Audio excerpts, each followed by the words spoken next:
Hello, my name is Julie Skur, President of the Duncan Cowichan Chamber of Commerce.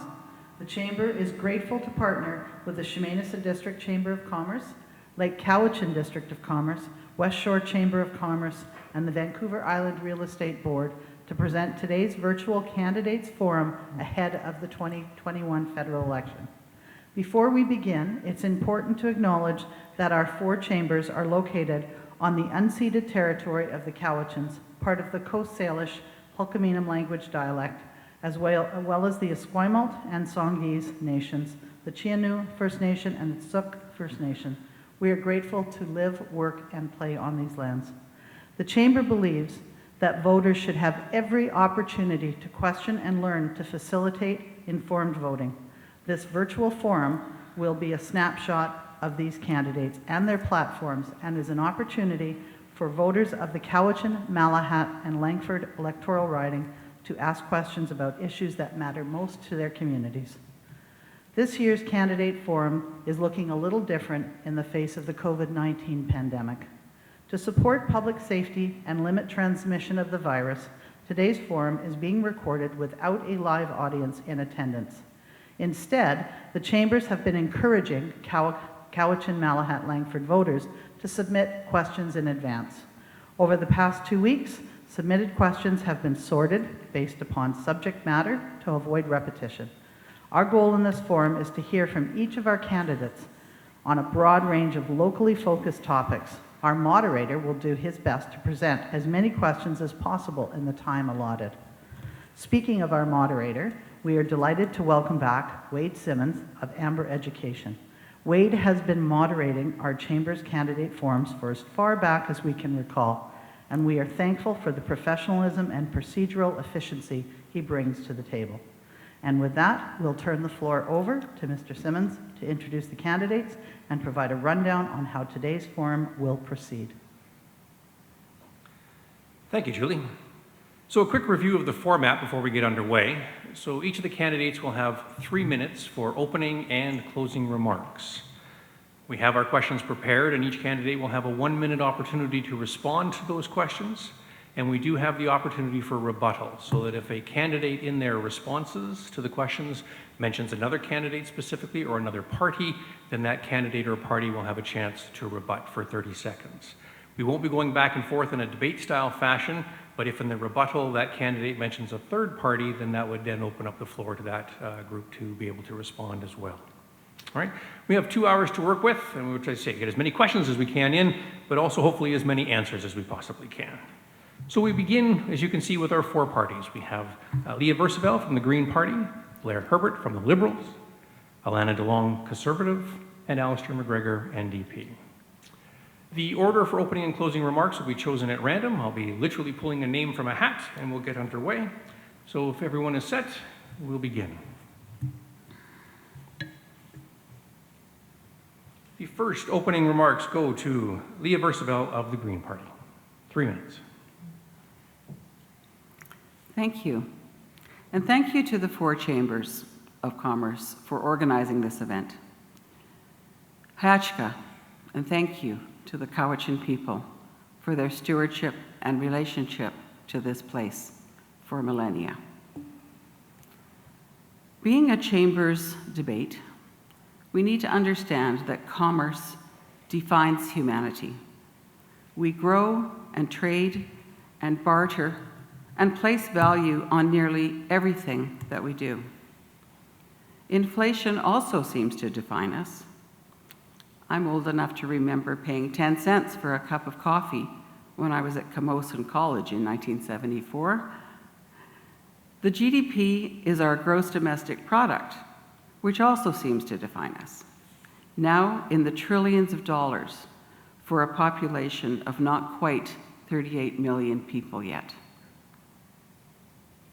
For the last couple of centuries, people have come here and settled, uninvited, and in current times, increasingly seen as invasive and unwelcome by some.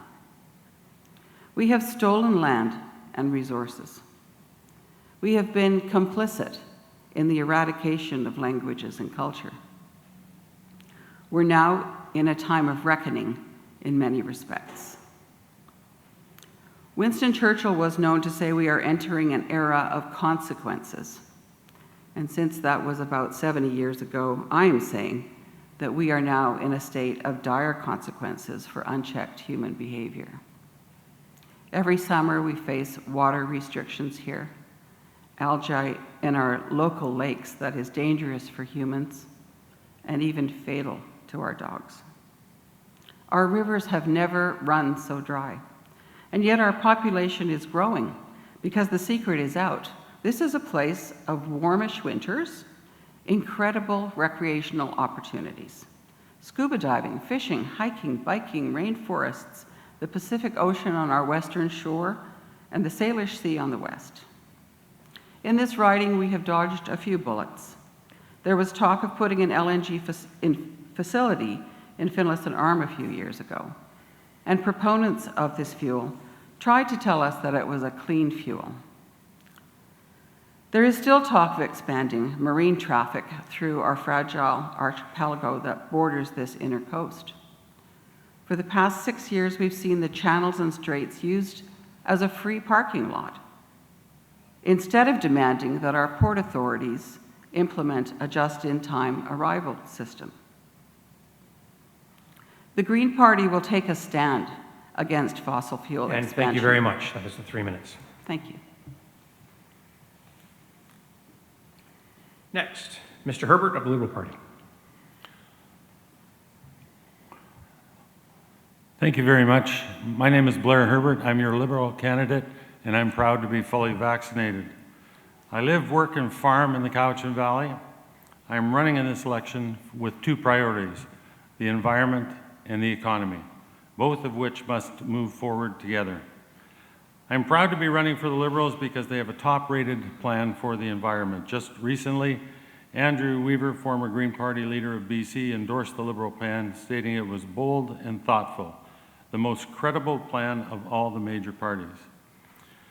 Mark Jacquard, energy economist, author, and professor at Simon Fraser University, recently released his report comparing the climate plans. His report is available online, but I want to share an important passage. The Greens and the NDP score lower on all counts. It's misleading to tell Canadians we can magically eliminate 50% or more of emissions in just 9 years without enormous costs and disruption, especially for certain workers and regions. The NDP score even lower than the Greens because it is not credible that they would destroy Canadian industries as a means to achieve their target. NDP plan rated a 2 out of 10. Liberal plan came out on top. As I mentioned, the economy is also one of my priorities. I remember vividly in March of 2020 when many of us, including myself, were closing out our businesses, being laid off, or even losing our jobs. Anxiety ran high. The government reassured us that cash flows would be available for business and workers to pay for things like rent, utilities, food, and gas. Wage subsidies were available to keep employees on the payroll. I distinctly remember Andrew Scheer's comment at the time. We were spending too much money on Canadians. What was the option? Did we let businesses go out of business? How many Canadians would lose their home? It is something to think about. What would the Conservatives have done for Canadians during the pandemic? Some parties also spend a great deal of time demonizing Justin Trudeau right down to his socks. Their latest claim is that he's responsible for all the debt in this country, which is just simply not true. The truth, and you can look this up for yourself, is that up until the pandemic, 75% of the debt in this country was courtesy of Brian Mulroney's government and, I forgot his name. How could I forget his name? Stephen Harper's government. Facts matter. In my world, the truth matters. In closing, I want to share with you the beauty of a simple question.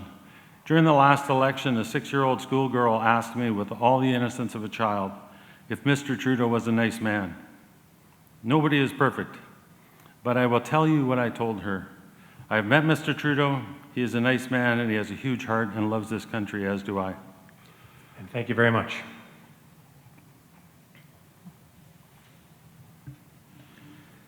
Mr. MacGregor of the NDP Party. Thank you. And I really want to start by acknowledging that we are gathered here today on Cowichan Tribe's land. I really want to thank the Duncan Cowichan Chamber of Commerce and its partner chambers of commerce for allowing us this opportunity and this venue to talk to you directly, the voters of Cowichan-Malahat-Langford. I've been proud to make my home in the Cowichan region for over 30 years now, and I'm very lucky with my wife and my 3 children to own a small farming property. Even before I got into elected politics, the plight of our farmers, our food security, have always been top issues of mine. I'm so pleased that I now have an opportunity to play a role in furthering the discussion on those important policies as your Member of Parliament. I've served this region as Member of Parliament for the past 6 years now, first elected in 2015, and then you again placed your trust on my shoulders in 2019. And over that time, I've tried my best to always be there as a good and true representative of this community, of all the communities in Cowichan-Malahat-Langford. I've always tried to show up at your events, respond to your concerns, make sure that the issues that are important to you have a firm and strong voice in Ottawa. I've represented many of your issues through private members' bills. I've introduced legislation to try and tackle how our pensions are invested so that they're not causing human misery around the world. I've tried to tackle local issues like the anchorages that are plaguing our waters, being used as an overflow industrial parking lot for the Port of Vancouver. And I've really tried to listen to our local farmers and the repeated times they have told me how important healthy soil is by introducing a bill to implement a national soil conservation strategy. You know, the last 18 months have been incredibly difficult for our community. I've been there as your MP listening to those very personal stories of small businesses that have had to shut down their operations, some forever, of employees that no longer have jobs to go back to.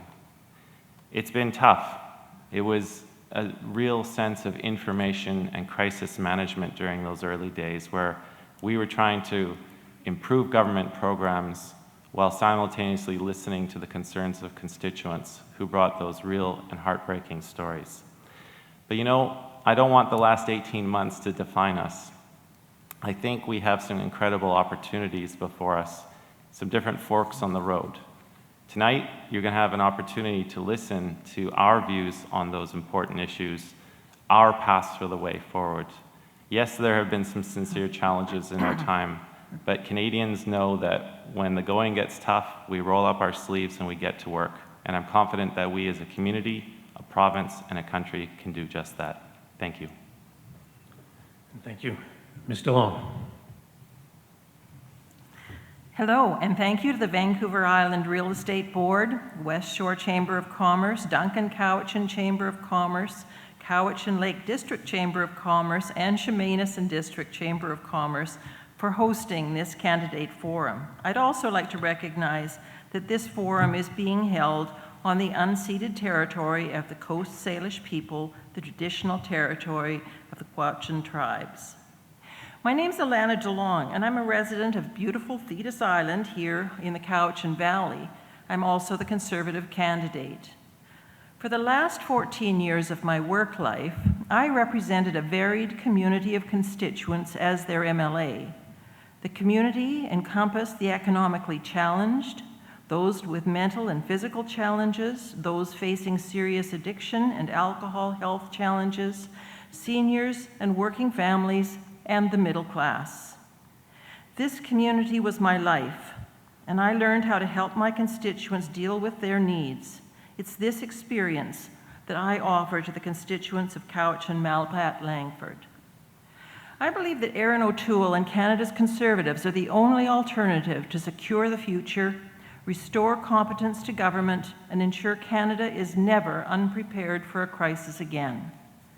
Our recovery plan is designed to rebuild Canada's economy as we emerge from the pandemic, regain the 1 million jobs lost, rebuild the industries and small businesses that suffered, and offer health initiatives to those whose mental health and addiction challenges were worsened during this time.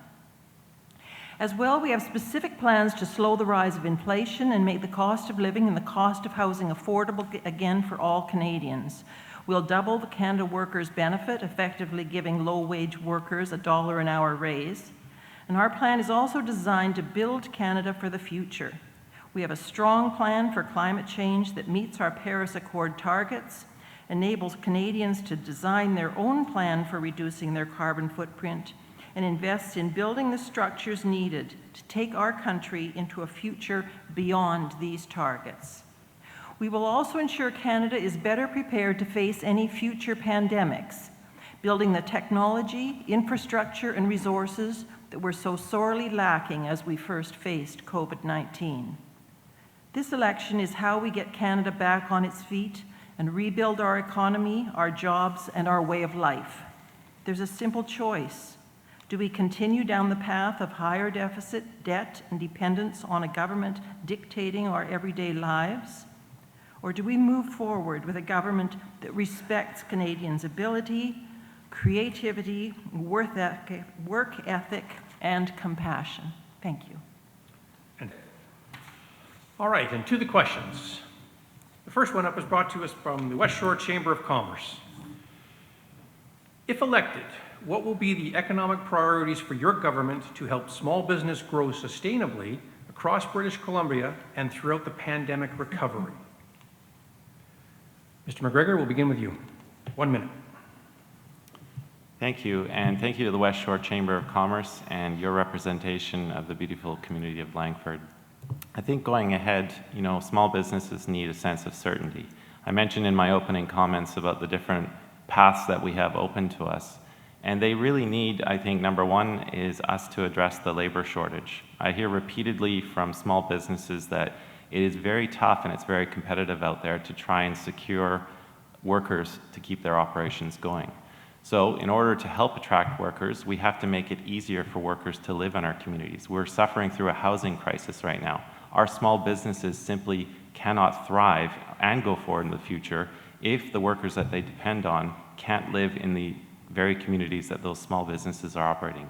I'd also like to see us implement great investments in things like childcare and pharmacare to help with the costs that so many small businesses are having to currently bear, and so are their employees. Ms. DeLong, you're next. Thank you. 2/3 of Canadians work for small or medium-sized businesses, and so this is going to be our main work towards included in our Canada Recovery Plan. First of all, we're going to pay up to 50% of the salary of new hires for 6 months. We're going to launch the Main Street Business Loan to provide loans up to $200,000. We're going to launch the Rebuild Main Street Tax Credit. This will provide a 25% tax credit on amounts up to $100,000 that Canadians personally invest in a small business over the next 2 years. This will give a strong incentive for Canadians to invest their money to help entrepreneurs rebuild our country, and we will enable middle-class investors to participate in the rebound. This is all part of the Canada Recovery Plan, which its overall purpose is to get Canada back to work. Thank you. Mr. Herbert. Thank you.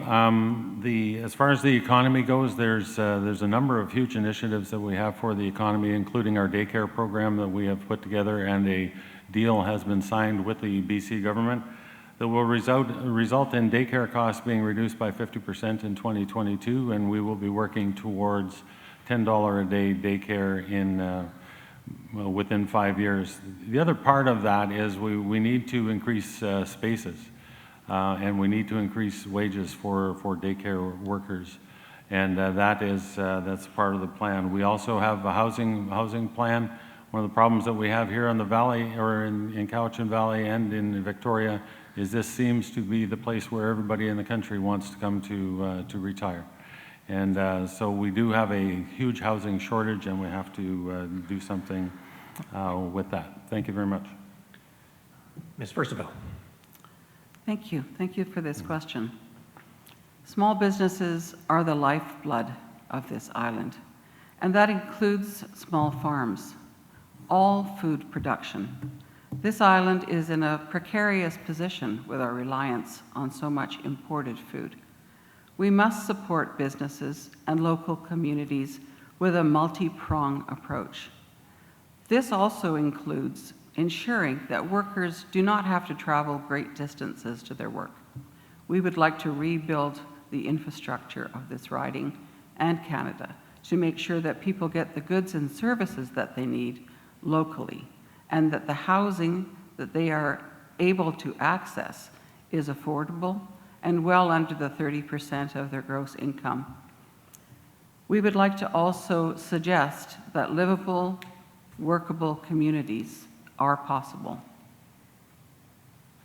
And thank you. Our second question comes from the Lake Cowichan District's Chamber of Commerce.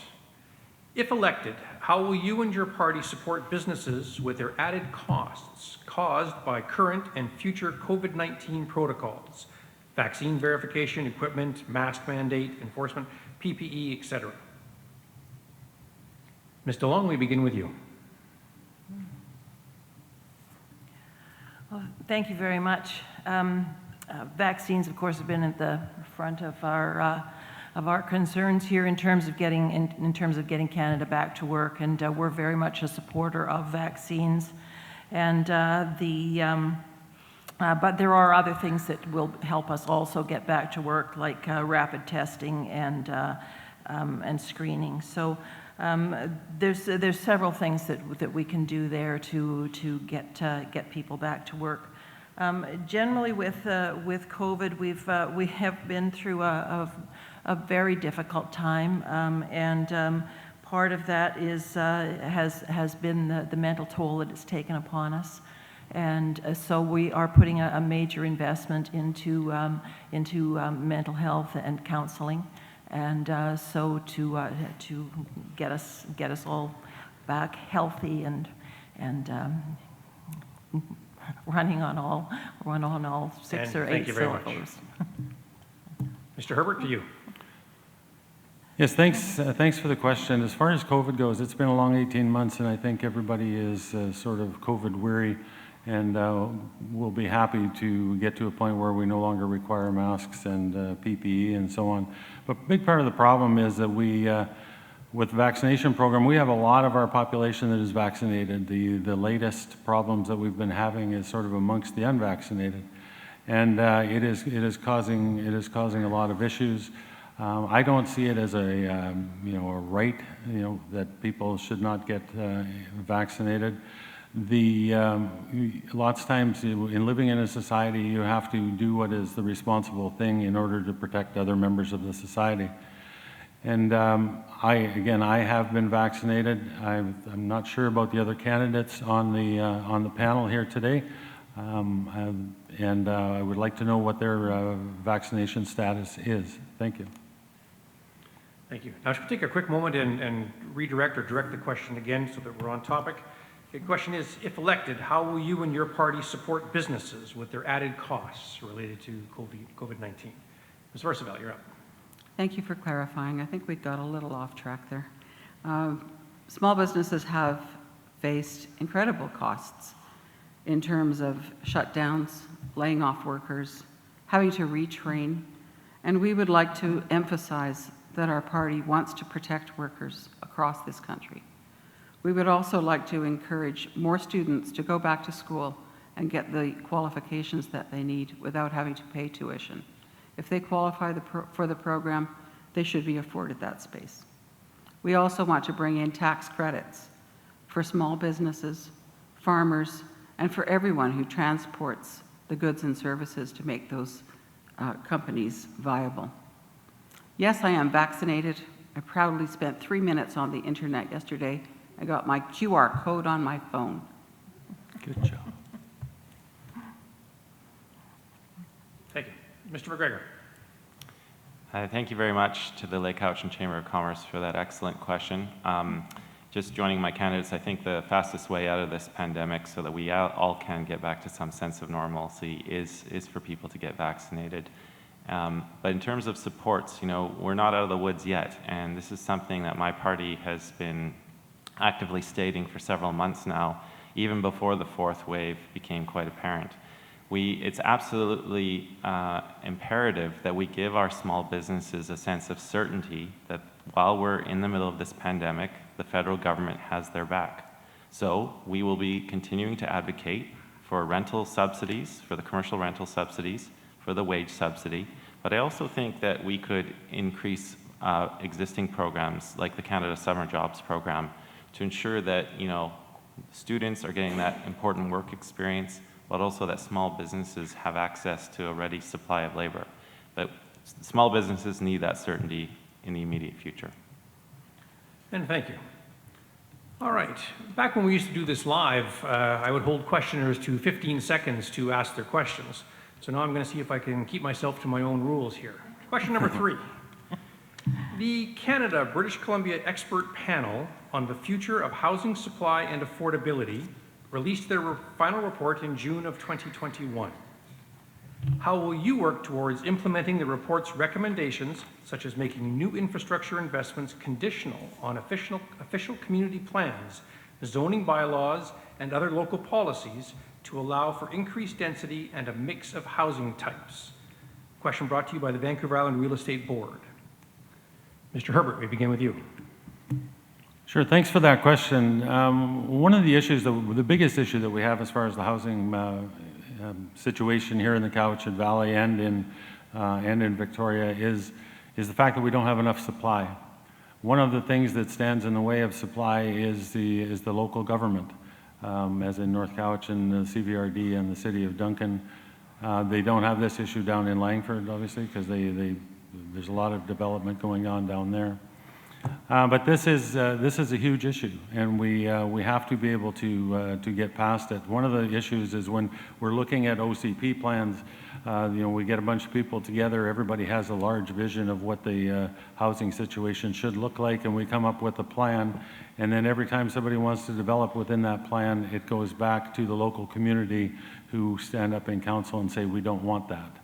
And that is a problem, and I know the provincial government is pushing that on the local municipalities. And thank you. Ms. Versaevel.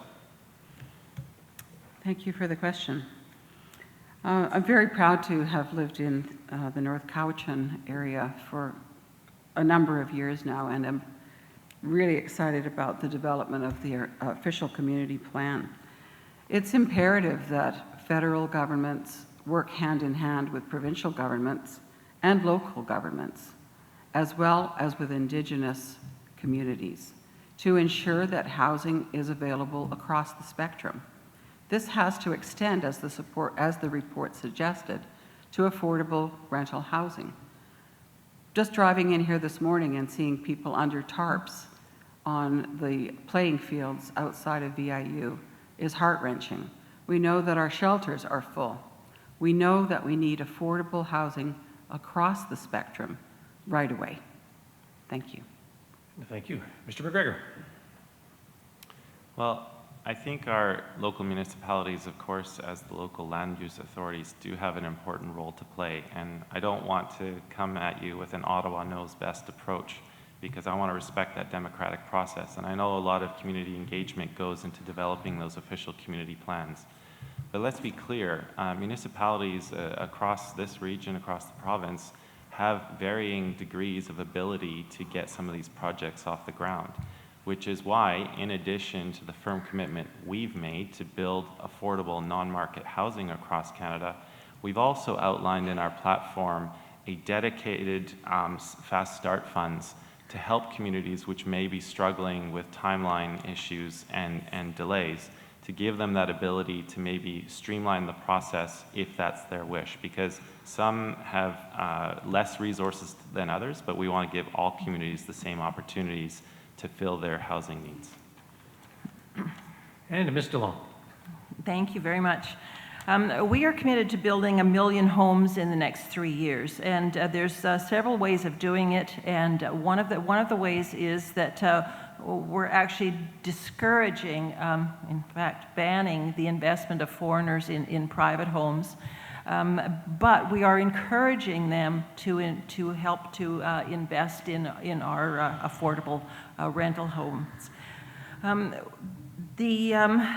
We really do have to partner with the municipalities and the private sector to bring these new rental units into market. And we also have to be a reliable partner in addressing the housing needs for Indigenous communities. And we are committed to implementing for Indigenous, by Indigenous housing strategy in the spirit of reconciliation. And so there are several other things in our detailed plans as to how we are going to get the million homes. And thank you very much. Our next question, also brought to you by the Vancouver Island Real Estate Board. We are concerned about the effectiveness of a tax or ban on foreign buyers. Creating obstacles to home ownership for people who are not Canadian residents can interfere with our ability to recruit the best and brightest from around the world. The COVID-19 pandemic has seen a drastic decline in foreign investment, and yet there was still a significant increase in housing prices, suggesting that price increases are largely a function of domestic demand. It's also unclear how deterring non-Canadians from establishing roots will allow the government to meet its immigration targets. Additionally, BC already has a 20% foreign buyer tax, meaning an additional tax would be redundant and punitive. Can you provide evidence that this tax would improve affordability in BC? Ms. Versaevel. Thank you for the question. No, I do not see that this is going to improve affordability. And to address another part of that question, I think it's really important to understand that housing is only a piece of the puzzle. People need to work and live and thrive in their own communities, and they need to do so at a rate that they can afford. We know that many people want to come and live here. We have communities that are adopting families from Afghanistan, for example, after the crisis in the last few weeks. We know that people are hard-pressed in terms of finances, and we need to ensure foreign investment returns to Canada, as well as our foreign workforce, people, usually students, who have come here on work-study permits and who have helped to staff our very stressed industries. Thank you. Thank you. Mr. MacGregor. Well, I think it's important to note that by itself, I don't think the tax would be effective, but it was never meant to operate in a vacuum. I think the tax has to be placed in a continuum of different housing policies, which includes the dedication of the federal government to build non-market affordable housing. And I don't think we can take the last 18 months as a measure of what the normal housing market is like, because of course COVID has completely interrupted the whole picture. However, there has been evidence in the past, maybe not here on the island, but investment in real estate markets like Vancouver has pushed residents of Vancouver over to the island. And those residents of Vancouver, of course, are used to prices from a Vancouver housing market and are prepared to spend significantly more dollars here to purchase a house on Vancouver Island. So I think it's a continuum, it's an effective policy, but it can't operate by itself. It has to be in conjunction with all those very other important policies, including sustained and strong federal investment in building units. Thank you. Ms. DeLong. Thank you. I did raise the issue of banning foreign investment in private homes in Canada. But I do want to make it clear that this is not for people who are moving here. This is not for people that are coming to Canada. This is for people that are essentially buying a home to leave it open or leave it empty. And so it would not be a tax. It would be a temporary ban of 2 years. And would be reviewed after 2 years. But we really do have a problem that really shows up in Vancouver, where to be able to get into that market, young people, at this point, it looks pretty well impossible for them. And we've got to make the opportunities for young people to be able to buy a home, to make that part of their future. Thank you. Thank you. Mr. Herbert. Yes, thanks. With regards to housing and the foreign buyers tax, first of all, in BC, we already have a foreign buyers tax of 20% that applies in most jurisdictions in BC. I am a real estate agent here. I own a brokerage here in the Cowichan Valley, and I can tell you we don't have very many foreign buyers, if any.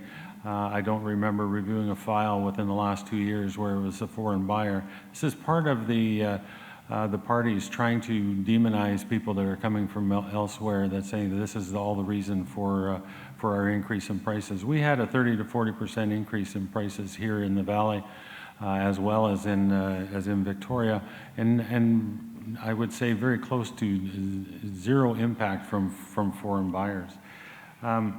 As far as banning foreign investments, you know, there was, that doesn't make any sense at all. Because if there are foreign people coming in, foreign investments, if they are buying property, they will be renting it, because we also have in BC an empty house tax. Thank you. All right, our next question up is under the subject of taxation. What steps do you have to balance the budget and reduce the deficit without burdening the middle class by increasing taxes? We begin with the NDP party.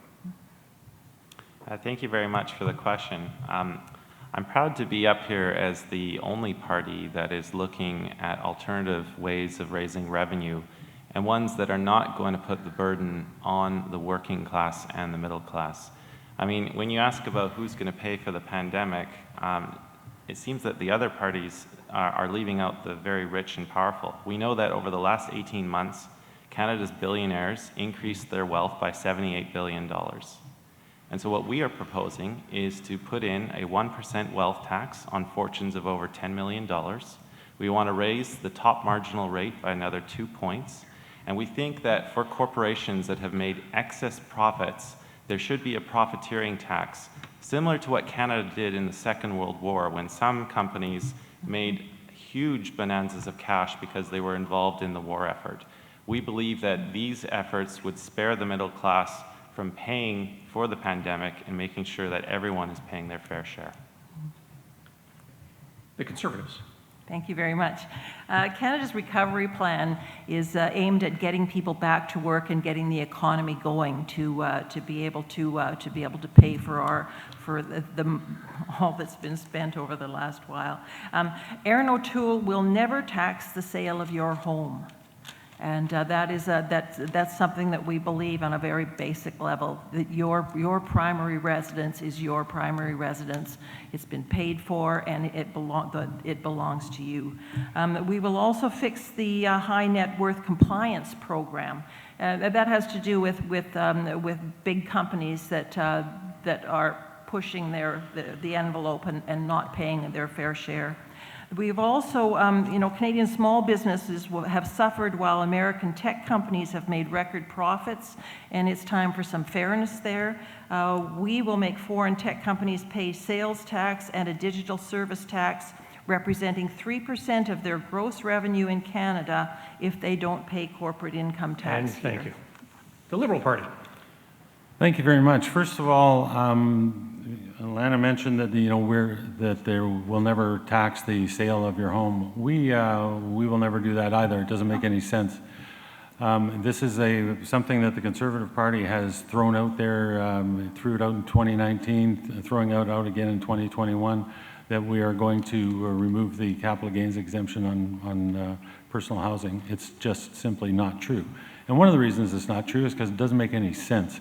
If you were living in Duncan, and let's just say you bought a house for $100,000, which is now worth $500,000, and you got transferred to Campbell River, as an example. If you buy a house up in Campbell River, you are going to pay approximately $500,000 to replace the same asset that you had in Duncan. Why the government would think that they should be able to tax that $400,000 is beyond me, and that's why it will never happen, and I would like to just put this thing to bed. And the Green Party. Thank you for the question. Canada's GDP is currently at around $1.6 trillion and projected to grow to approximately $2.4 trillion within this decade. We understand that we must look at the entire budget and redirect funds so that we do not place an increasing burden on the middle class.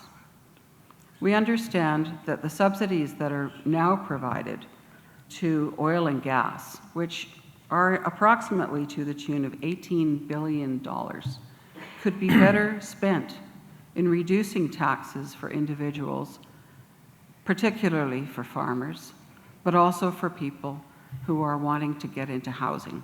We want to encourage people to use tax-free savings accounts and also to look at bringing back in an RHOSP program, such as the one we saw in the 80s. And thank you very much. All right, just a reminder to the candidates that you do have the opportunity to rebut if another candidate mentions your party or your name in their responses to these questions.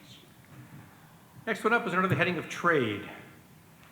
Given the continuing complications with China, what would be your government's strategy to conduct trade relations with Asia Pacific? Are you seeking to normalize relations with China or seek trade options elsewhere? Ms. DeLong, we start with you. Oh, thank you. We believe there's a better way of approaching this. We really need to look at making a freer trade with free nations. We are looking at a CANZUK agreement with Australia, New Zealand, and the UK, and we are going to be tying our trade relations to human rights. We have committed to banning any products that have been made with slave labor.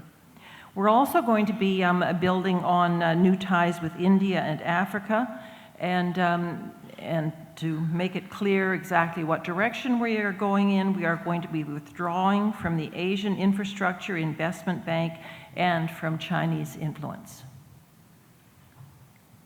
And thank you. Mr. Herbert. Yes, with regards to trade relations, especially with China, one of the issues that we have, China is a huge country, of course, and it seems to be lots of bad behavior coming out of there in the last few years.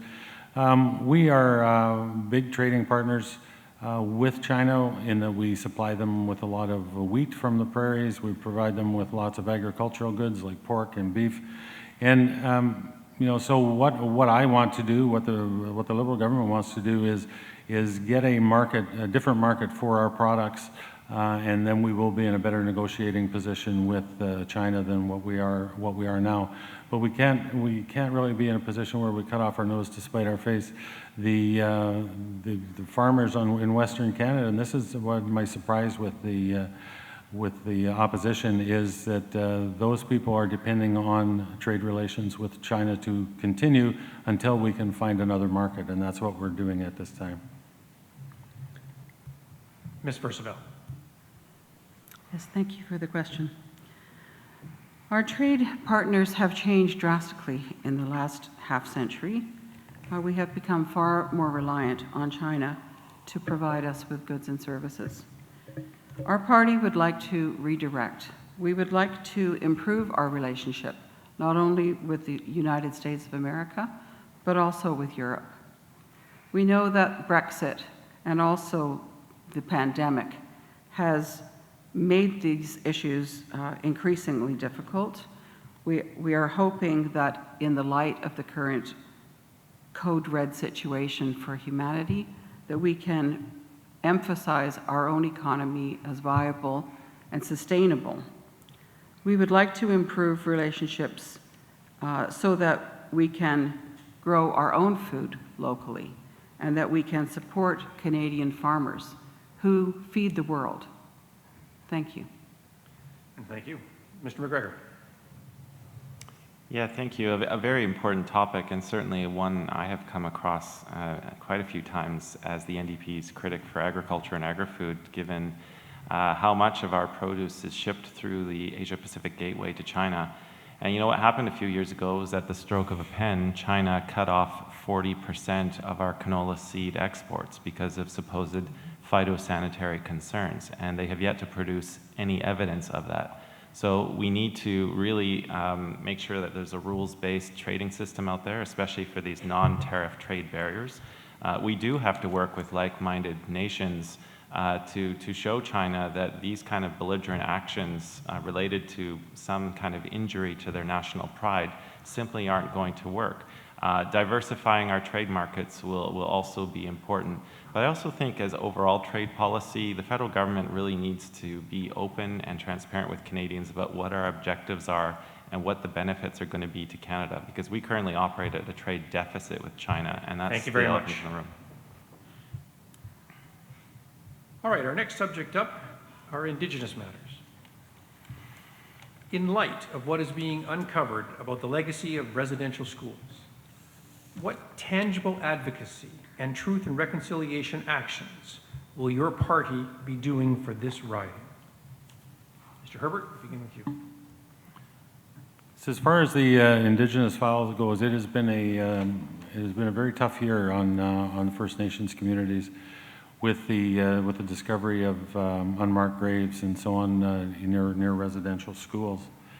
And you know, the one positive thing that has come out of this, for me at least, is seeing some of the what I would call new First Nations leadership coming out of places like Kamloops and Cowichan Reserve in Saskatchewan. These younger people are very well educated, very articulate, know the issues and know their communities. I think what we have to do in all of this stuff is get away from this top-down, Ottawa knows best type of policy making as far as First Nations goes. I think the ideas have to come from the First Nations, and then we will fund those ideas in order to get their communities back on track. Thank you. Ms. Versaevel.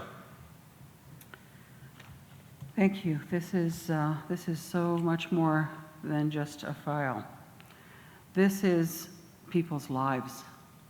We have, as I said in my opening remarks, taken for granted and taken advantage of Indigenous peoples for far too long. We need to work on a nation-to-nation basis. We need to improve locally language restoration and learn some of the Halkminam language and use it in our daily lives. Nutsimutchuwalakwin is a phrase that means walking together as one. This is a very first step in denouncing racism and standing up for people when they are under assault in situations where they are disproportionately underserved.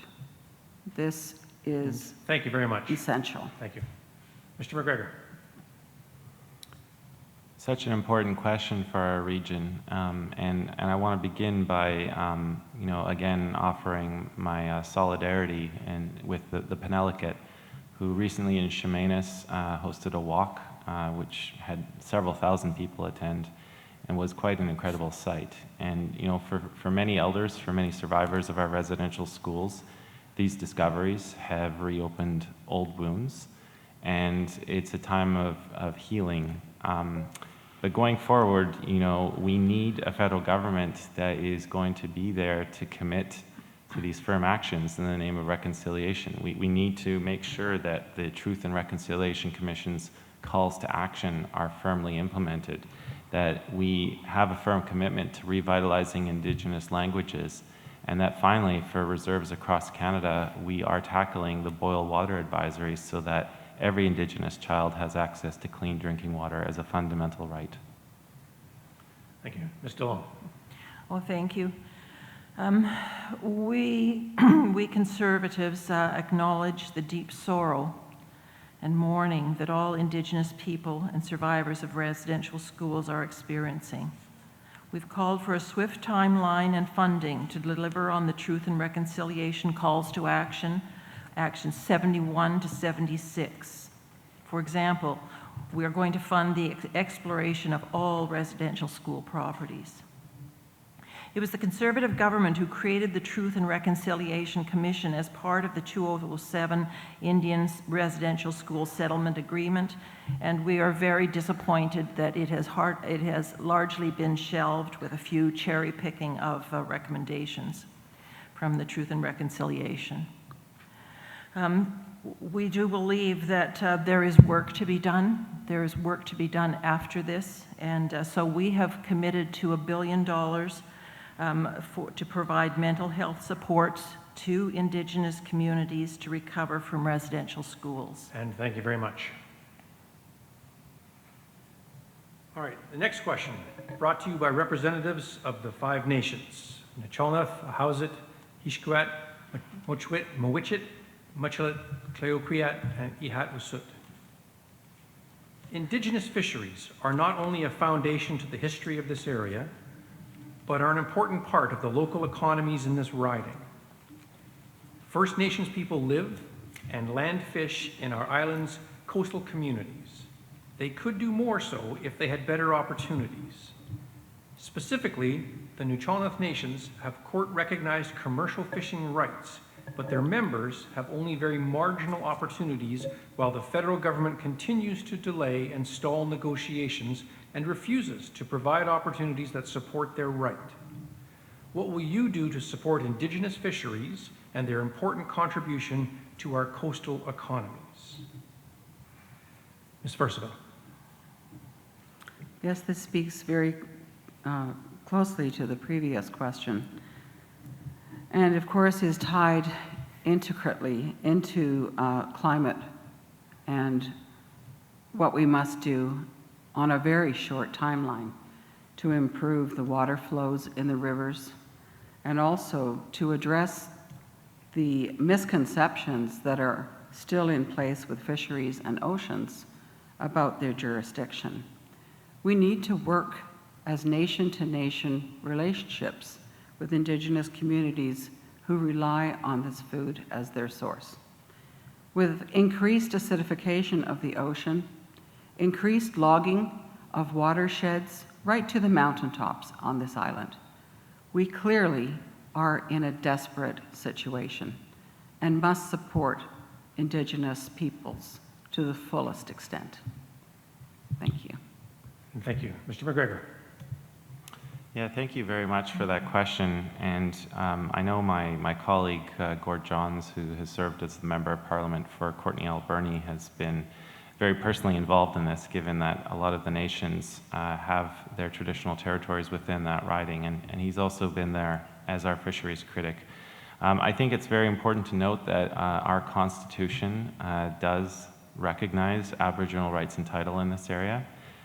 It's important for us to also know that the courts have repeatedly upheld this right, and successive federal governments have not negotiated in good faith, which is why this issue is still alive and kicking. So I think it's important for us as candidates to make a commitment to those respective nations that we will be there to negotiate in good faith, that we will honor their rights as outlined in the Constitution, and ensure that there is a way forward that respects that. Thank you. Ms. DeLong. Well, thank you. We believe that we need to work with First Nations and other Indigenous groups to ensure that they are partners in prosperity and the development of our natural resources by creating a Canadian Indigenous Enterprise Corporation. It'll be based on the Alberta Indigenous Opportunities Corporation that has been very successful in Alberta. It will apply rigorous market analysis to guarantee loans to Indigenous groups so they can invest in natural resource projects, including fisheries, and related infrastructure. We'll provide an initial $5 billion of capital for investment in projects, and we will encourage Indigenous communities and resource development companies to work together. Mr. Herbert. Yes, thank you. This is an issue certainly in BC and on the East Coast. DFO comes out with regulations on how much we can fish, because here's a big part of the problem. We have the ability, technology-wise, to take the last fish out of the ocean. I don't think we want to do that. I don't think anybody in this room wants to do that, and I don't think the Indigenous people want to do that either. So we have to make rules, I guess, to protect the stocks, and the stocks are in horrible situations right now, right, where we have all sorts of problems caused by overfishing, caused by climate change, caused by any number of things. And I think the First Nations, as good stewards of the environment, need to be at the table when those decisions are being made, and they should be affecting the Indigenous people as well as everybody else. The problem is they can't get an exemption from that. Thank you very much. The next question comes from Aaron Capella, Cowichan Tribe's Mental Health Manager. What will you and your party do to ensure there is a local detox and treatment center in the Cowichan Valley that is accessible, culturally safe, and aligned with the Truth and Reconciliation Committee's call to actions and the United Nations Declaration on the Rights of Indigenous Peoples? Mr. MacGregor. Thank you. Such an important question for our region and indeed for so many communities across Canada who are being ravaged by the opioids crisis. We have repeatedly asked for the federal government to declare a national health emergency to free up the necessary federal resources to deal with this problem. And in regards to the specifics in answering this question, I think first of all, we need the federal government to radically increase the amount of funding in providing a safe supply, because it is a toxic street supply of drugs that are killing our loved ones. And before we can have any kind of a conversation about treatment, we need to save lives, because you can't engage in treatment with someone who is suffering from those toxic street drugs. So yes, the federal government has obvious jurisdiction with respect to Indigenous issues. And through Health Canada's mandate, we have the ability to fully fund this crisis, declare it a national health emergency, and make sure that we're actually putting the resources in place to save our loved ones, because it's happening far too often. Ms. DeLong.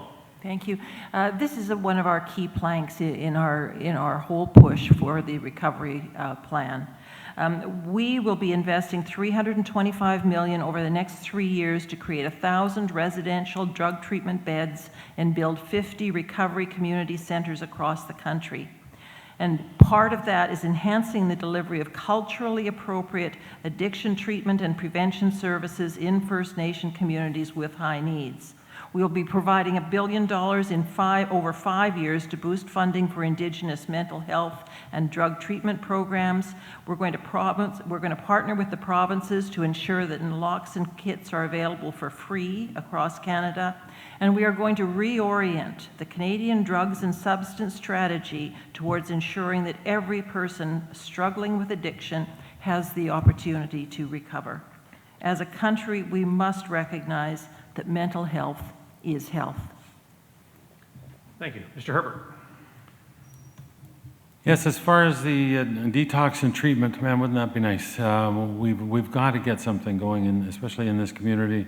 We have a huge problem. Anybody that owns property in the downtown area or just even on the highway corridor know that it's now a daily task of trying to move drug-induced people out of your property in order to be able to open the door and get on with business for the day. And it's a huge problem. One of the issues, though, with detox centers and treatment centers is that you have to get buy-in from the people, right?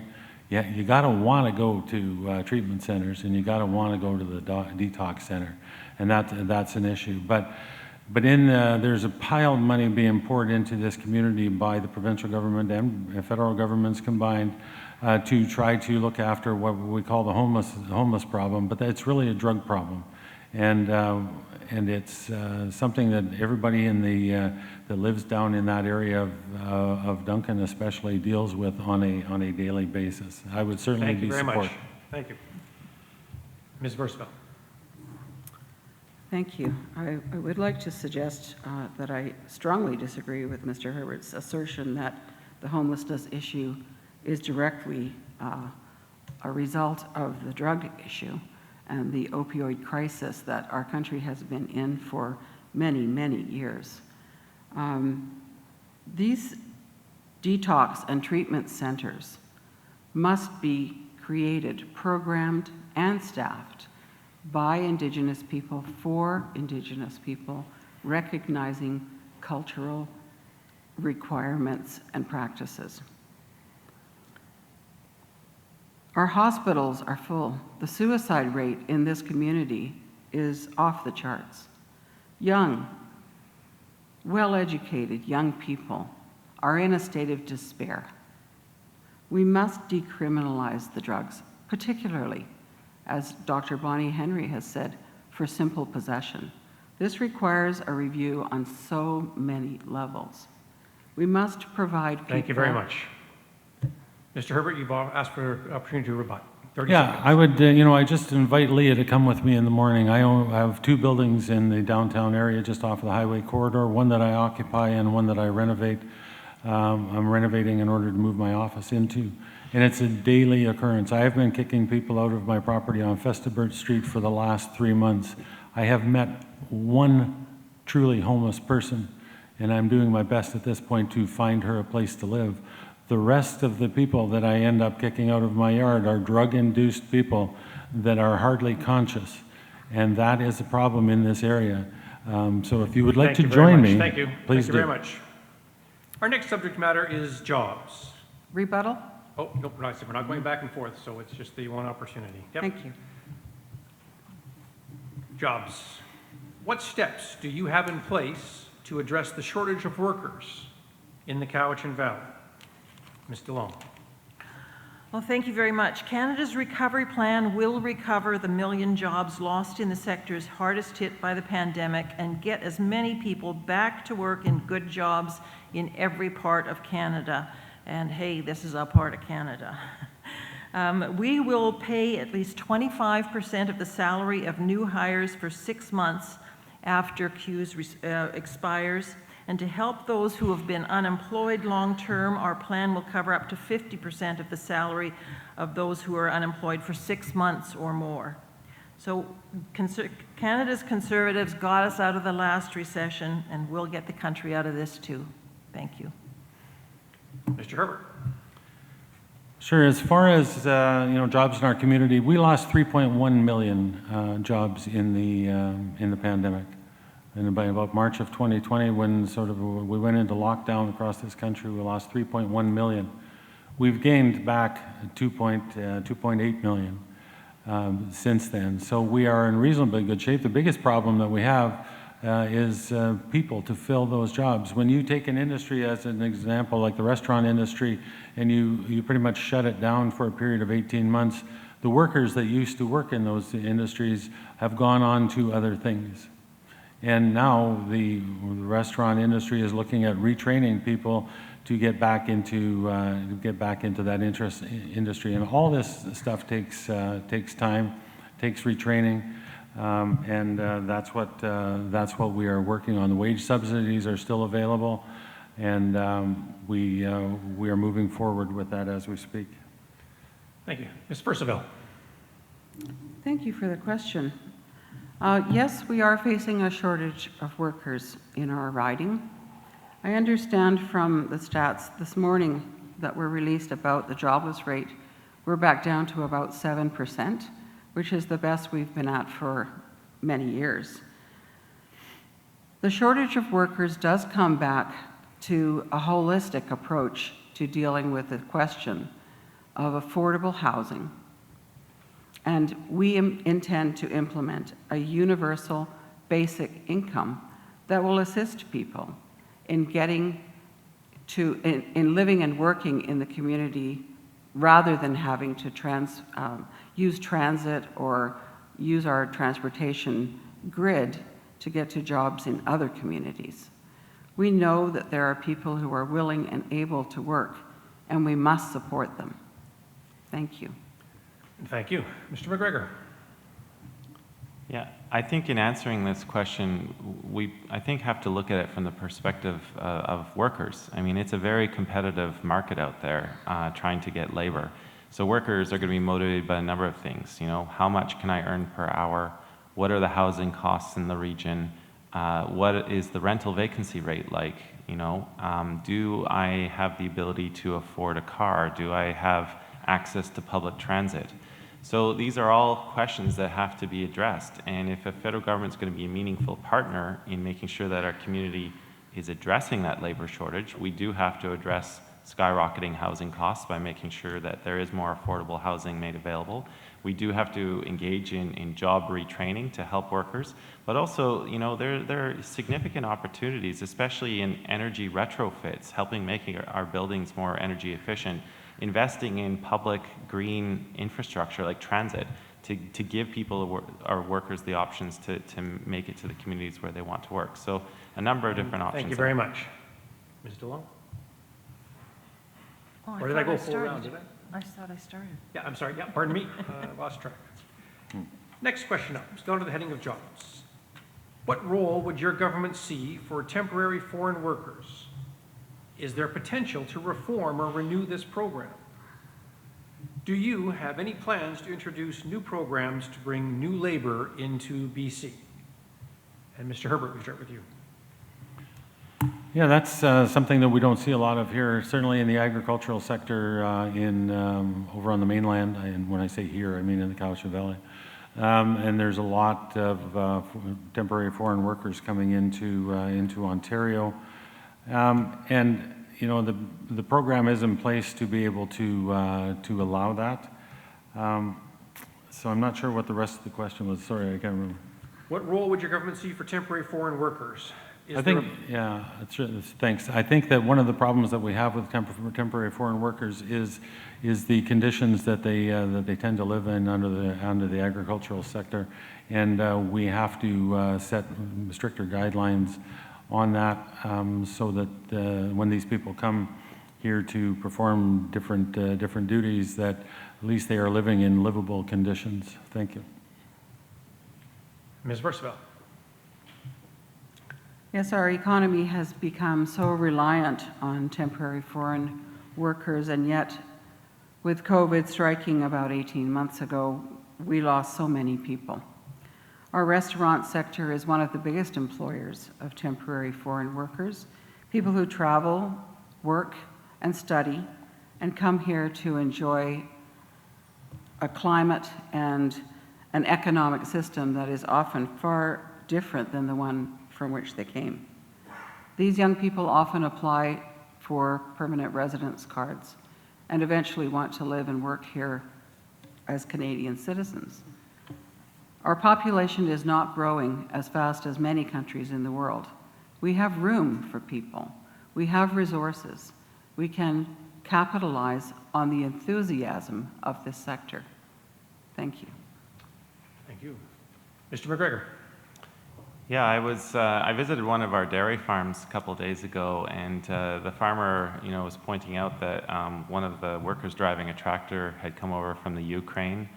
He told me that one of his long-term workers who'd been on the farm for over a decade had come over from Colombia, and both had started under the temporary foreign worker program. So I think we have to find a way to make this program not temporary, especially for workers who are showing a commitment to the job, who establish those great relationships with the employer, and are really keen on enriching our community. So I would like to see more of an emphasis on a pathway to citizenship, so that workers who are demonstrating these skills and these attitudes are given a home in our local community.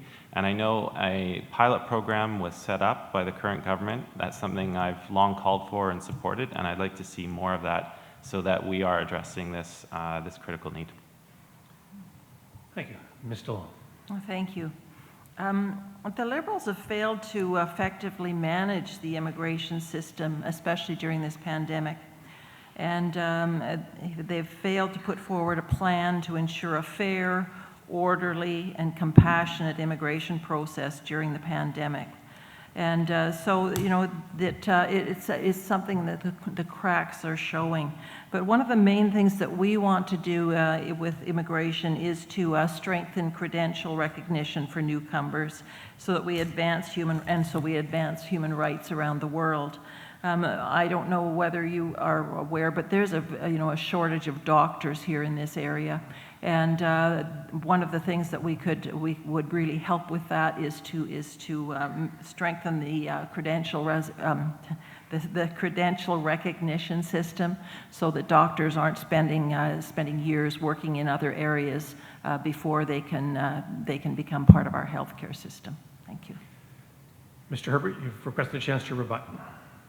Yes, thank you. Just, as far as the immigration process goes, just to highlight, I was a federal immigration officer with the federal government back in the days of resettling Vietnamese refugees in this country.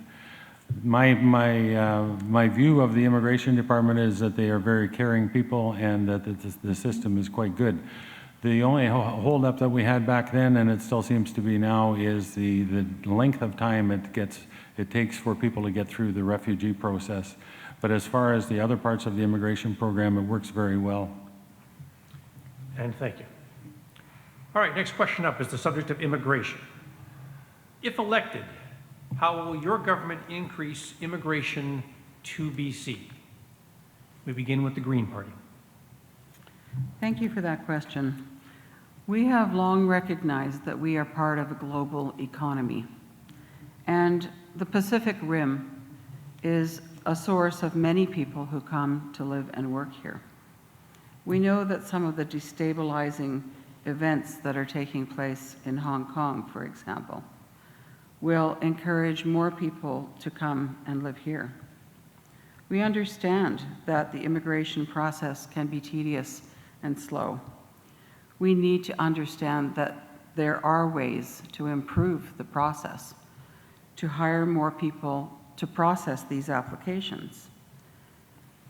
This is an incredible area in which to live, and people not only from the Pacific Rim, but all over the world want to come and live here. We need to encourage them and support them once they are here. Thank you. And thank you. The NDP Party. Yeah, thank you for an excellent question. I mean, it's quite obvious from our demographic trend lines here in Canada that we are a country that is going to need immigration to address future labor shortages and to fill those gaps. So absolutely, for British Columbia, we do need to welcome immigrants here. We want to strengthen and prioritize family reunification. I think one of the best ways to integrate newcomers is if they already have family members who are present in the community, can teach them the language, show them how the local culture works. But also with refugees, I mean, sometimes there's a stereotype out there about, refugees. We have to remember, like, let's take Syria, for example. Before Syria descended into civil war and chaos, it had one of the best economies in the Middle East, a very professional middle class. So a lot of the people that we welcomed over here were professionals. They had the skills, the talent, and the expertise to fill gaps that we have in our workforce. So absolutely, we need to start reaching out and depending on more of that. Thank you very much. Ms. DeLong. Thank you. In a post-pandemic economic recovery, Canadian immigration must once again be rooted in our democratic values and inclusive, successful economic growth worthy of rebuilding a rising nation. It's not enough to simply set immigration levels without a plan. To secure Canada's future and restore Canada as the model immigration system for the world, we need to rebuild a robust immigration system that welcomes the best and brightest from around the world to fill critical gaps and robustly grow our economy. It has to offer refuge to heroic human rights defenders and those fleeing persecution that would enrich our national life. And we have to strengthen the Canadian families by uniting them with their loved ones. Thank you. Thank you. Mr. Herbert. Yes, thanks. Part of the problem with getting immigrants just to come to BC is people, of course, once they are in Canada, have the ability of mobility, so they can go wherever they please. So to come up with a program that keeps people in BC is not necessarily viable. One of the issues I see that we should be looking at here in the next few years is the issue of what's happening in Hong Kong. Right now, we have 300,000 Canadian citizens that live full-time in Hong Kong. If they would all decide to come back to Canada in a short period of time, we would have the equivalent of 6 plane loads of people coming into the Lower Mainland every day for a year. And you can see how that would impact everything else that we have. As far as housing goes, we don't have enough houses for 300,000 people coming in a short period of time. So there's always issues with this stuff. Thank you very much. Thank you. Thanks. Next subject matter is housing.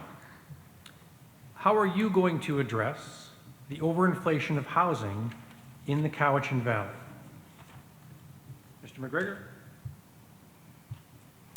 Yeah, so out on the doorsteps, this is the #1 issue that comes up when you're talking with residents, no matter what community you're in. And we have seen a stratospheric rise in housing prices, so much so that so many people who are looking to get into the market just simply don't have that ability. So what we need is we need a federal government to again play that leadership role that it once did. We need a federal government that is going to make those sustained investments in building non-market affordable housing and giving people a chance to actually get a roof over their heads. We want, as I mentioned in a previous answer, we also want to help communities with those funds to help streamline the application process in line with their official community plans. But we don't want an Ottawa knows best approach. We just want that federal commitment to build, and it can be done in a variety of ways. There are so many different options that meet different needs and are in line with different community demands, and it can be done. It just needs that political will. And thank you. The Conservative Party. Well, thank you very much. As I said earlier, we will be building 1 million homes in the next 3 years. And when you have more homes, they don't cost as much. So number one, we're going to be encouraging a new market in 7 to 10-year mortgages to provide stability both for first-time home buyers and lenders, opening another secure path to home ownership for Canadians and reducing the need for mortgage stress tests. And we are going to fix the mortgage stress test to stop discriminating against small business owners, contractors, and other permanent employees, including casual workers. We need 5,000 more homes here just in North Cowichan over the next while. And if you send me to Ottawa, I will make sure that those 5,000 homes are prioritized. Thank you. Thank you. The Liberal Party. Yes, one of the issues that we have here for sure is supply. And it's not that we don't have land to build on, so we can't get through the local municipalities in order to get access to that land to build on. As far as the federal government goes, there are things that we can do to ease the supply, and one is by extending mortgages from 25 years availability to 30 years, and we would certainly look at that. I think CMHC has to look at different ownership arrangements that they would approve.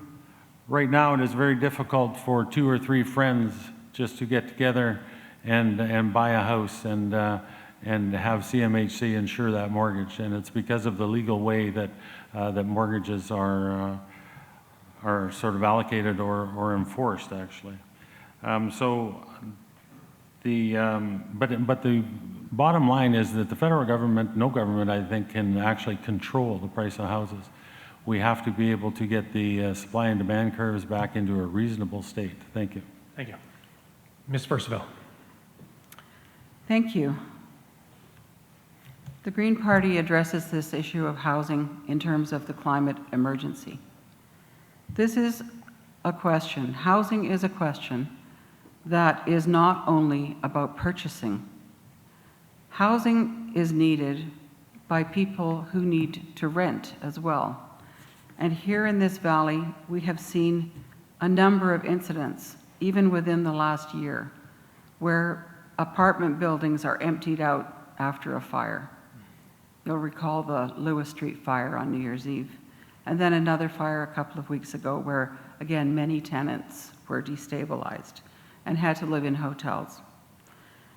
We need to address this issue as an urgent question on reserve, as well as within each of the smaller communities. With a universal basic income, this will allow people to have some flexibility in terms of what they can afford. Thank you. All right, still under housing. If elected, would your government create affordable and subsidized housing for vulnerable workers in Canada's most expensive housing markets? Begin with the Conservatives. Well, again, I guess I should mention that we are going to be building 1 million homes. And yes, we do have to build them in concentrated in areas where there is a concentration of people.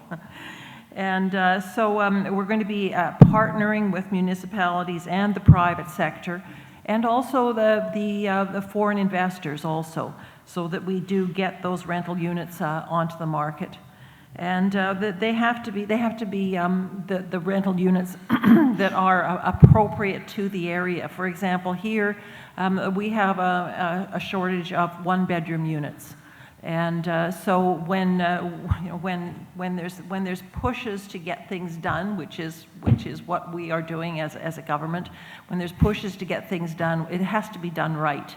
And so you have to have somebody that represents you, that keep with their feet on the ground and paying attention, so that we get not only what we need, but also the And thank you very appropriate much. things that we Thank need. you. The Liberal Party. Yeah, certainly one of the problems that we have at this point is a lot of the local workers can't afford to live here, which is causing other issues.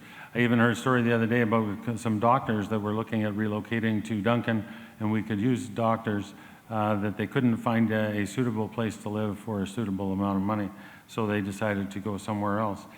And this is a problem that takes some time to fix. Back in March of 2020, all of the experts in the housing industry, the talking heads as I call them, they said that there was going to be a 20% reduction in the price of houses over the time of the pandemic, and they were certainly wrong. Just to let you know, there is 32 units going up in the Cowichan Tribes area on Boys Road, and that is as a result of federal funding, but to the tune of about $8.3 million through CMHC. So there are some things that are happening just in our area. We need much more than that, obviously, but we have to get things to a point where we have suitable housing. And thank you very much. The Green Party. Yes, in my work as a poverty law advocate, I am frequently called upon to file residential tenancy branch applications. This is a provincial jurisdiction, of course, but the federal government needs to work hand in hand with provincial and territorial governments and with First Nations communities to improve this situation overall. Anyone who has visited the West Shore, particularly the city of Langford, and even down towards the Highlands recently, understands that there is a lot of construction going on. This is not just commercial space, this is also housing. However, the question that always comes to my mind is, where is the water coming from? Where is the infrastructure to support these people to get to and from employment? Where is the climate considerations? We need to encourage cisterns and gray water systems in building codes. Thank you. Thank you. The NDP. Yeah, thank you for the question. And I think it follows along the line with previous questions we've had on this subject. But yes, we have made that commitment to build non-market affordable housing, subsidized housing, if you will, so that workers can actually reside in the communities where they're needed. I mean, it ties back to that question about, how do we help small business when there's such a labor shortage? Well, I mean, if workers can't afford to live in the community where your business is operating, that is a huge problem that we absolutely have to put our minds together to solve. And it's not just workers. Like when I was knocking on doors the other day, I met with a senior, a woman who was paying 75% of her fixed income towards her rent. I mean, that's just incredible, 75%. So with the remainder, she had to put food on the table and pay her utilities. And I don't think we should have a situation like that. So we'd also like to waive the GST portion on the construction of affordable rental units, because I think that will really help us meet the need that's out there. And thank you. All right, next question up is infrastructure. If elected, what are your plans for infrastructure enhancements to ease the bottleneck and frequent closures of the Malahat Drive? We begin with the Liberal Party. Sure, thanks for that question. We have been able to, in the last little while, fund some great projects on the Malahat, which has certainly helped that. But I think what we have to do is put together a long-term transportation strategy. We do have infrastructure available to us on this island as a huge railway corridor. It runs all the way down the island, and including right down to Victoria. I think what we need to do is start out with developing that rail corridor from Victoria out to the West Shore and to Langford, because that is probably the easiest part. Once we start going up over the Malahat, it becomes considerably more expensive and more difficult.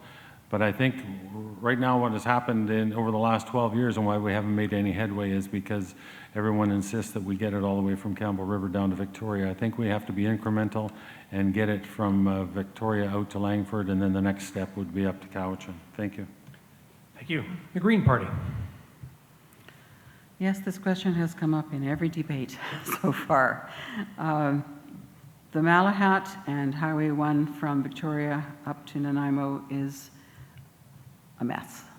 Even trying to get through Duncan on Highway 1 can sometimes take longer than getting all the way from Chemainus to the West Shore. This infrastructure would not be at such a critical juncture if we had livable, walkable, and accessible communities where the need to transit was reduced. Goods and services must travel, yes, but they can also be provided locally.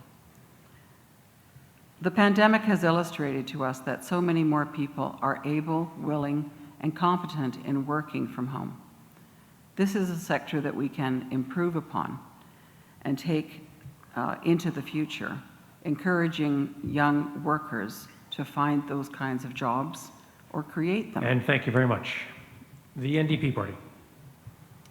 Thank you. As the Member of Parliament for this riding, I've become intimately familiar with the Malahat, and you know that if you drive certain times of the day, you're just going to be caught. And so, driving out to Langford, if you're going in the early morning, be prepared to wait. If you wait too long before departing Langford to come north, be prepared to wait. What we need to do is we need to understand what people's needs are. And in any transportation system that we are trying to develop, you have to understand, the different routes that people are taking to get to work and what times of the day they're using them. As Blair said, we do have an amazing opportunity with the Island Corridor Foundation, like the rail network there. And you're right, it does make sense to tackle the busiest sections from the West Shore to Victoria first. But also, like, for people who are going to continue using the Malahat, give them other options other than just the single occupancy vehicles. So more transportation through bus routes, et cetera. Thank you very much. The Conservatives. Well, thank you very much. Canada's recovery plan will immediately invest in critical projects that will put hundreds of thousands of Canadians to work, but specifically to cut commute time and reduce emissions. We're going to provide more flexibility to municipalities and First Nations by removing onerous requirements to receive federal infrastructure funding, and we're going to scrap the failed Canada Infrastructure Bank. Thank you very much. All right, next question up is healthcare. What will your party do to work collaboratively with other levels of government to overcome jurisdictional issues and implement a national pharmacare plan or reduce medication costs? Ms. Versaevel. The Canadian Health Act is one of the best in the world. We have long been an example that has been used to build healthcare systems elsewhere. However, we know that there is so much more that we can do, particularly in the fields of long-term care. We have had a wake-up call this past year. We must work carefully and closely with First Nations health authorities. We must revisit the transfer payments that come from the federal government to the provincial governments and how those are distributed. If a healthier population is possible, and I truly believe that it is, we're living longer than ever before, we must ensure that our food is sustainable and localized, thereby reducing the need for pharmaceutical drugs. However, people who need them must be able to afford them. And thank you. Mr. MacGregor. Well, addressing this issue is a very real need, not only in this community, but in communities across the province and across the country. We don't want to have a situation where people are forced to skip on prescriptions or cut them in half going against their doctor's orders, because that can have very real and serious impacts on their health, then inadvertently costing our healthcare system more. So we do need national leadership on this. We do need to have a national pharmacare system put in place that is modeled on the Canada Health Act. Now, in the last Parliament, the NDP put forward a private member's bill to set up that legislation that was modeled on the Canada Health Act. It would have allowed the legislative framework to be in place to allow those negotiations for the provinces who did want to participate in the program.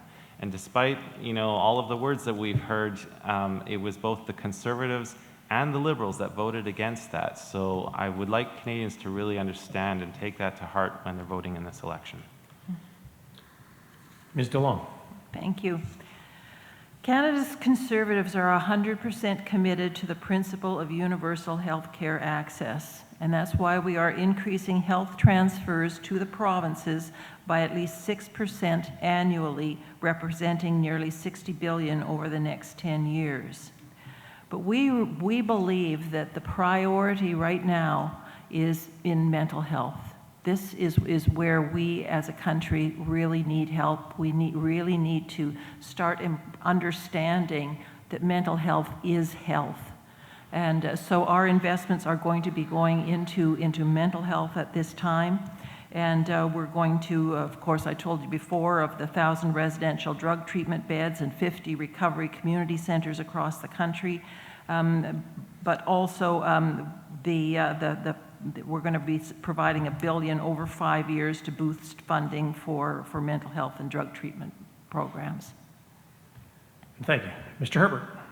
Yes, thanks for the question. Pharmacare was an issue in the last election, and there were some promises made by the Liberal government that we have been trying to move forward for the last couple of years. There's been a big issue in healthcare, of course, with COVID, and that has taken a lot of money and focus away from that thing. But we have been able to make some progress on it. We did enter into an agreement for pharmacare, universal pharmacare in the province of Prince Edward Island, and we are in discussions with other provinces. Part of the problem, of course, this gets back down to this jurisdictional issue, right? Healthcare is in the jurisdiction of the provinces. We come to the table as funders. I do want to mention that we have put together $6.5 billion with regards to mental health, and we are also promising to fund 7,500 spaces of doctors and nurses across the country. Thank you. Thank you. Next question, COVID-19. What is your party's position on a national vaccine verification program? Mr. MacGregor. It's been such a tough time over the last 18 months, and as I said in a previous answer, I fundamentally believe that vaccines are our way out of this collectively as a nation. I've had my shots. I know many people have had their shots. They are safe, and right now the fourth wave is being driven by a huge surge amongst people who haven't had their shots. In order for us to facilitate free movement, get back to some sense of normalcy, we have to understand where this disease is transmitted. It's transmitted in our public spaces, when we go to restaurants, when we go to movie theaters, and so on. And so in order to help the provinces, and so that we don't have a patchwork quilt, I believe there's an opportunity for the federal government to step in, play a leadership role, and help so that we can finally put this disease behind us, get back to some sense of normalcy, really help our small businesses reopen and see our communities flourish once again. Thank you. Ms. DeLong. Well, thank you. Living in a remote rural setting, we were offered vaccines early, and so I and my husband were able to get vaccinated early. And we really do encourage everyone to get your vaccination. If you're concerned about it, talk to your doctor. Consult with your doctor. But it is a personal decision, and it's a personal matter. And there are other ways that we can also keep ourselves safe. There's rapid testing, which means that you really, that's actually a better barometer of whether you are a carrier of a disease, and that we really need to, we need to take it seriously. And again, please, everyone, please look at getting vaccinated. Mr. Herbert. Yes, thanks. The COVID is an issue for sure still, and it is an issue amongst the unvaccinated for the most part. Vaccines are the way for us to get out of this issue. I know a lot of people think that they just have to get covered so that they're good until next spring or something, but this virus is going to be in our world for forever at this point, and we have to get vaccinated in order to be able to be protected. When I'm talking to 30-year-olds that have not gotten their vaccine, I say this vaccine is going to chase you until the end of your days. You have to make some plans as to how you're going to deal with this. One of the big problems that we have right now is, if this is going to sound kind of odd, but if somebody is drastically hurt in a car accident in Cowichan or in Victoria, and they go to the hospital, and the hospital is overwhelmed in the ICU with people that have not gotten their vaccinations.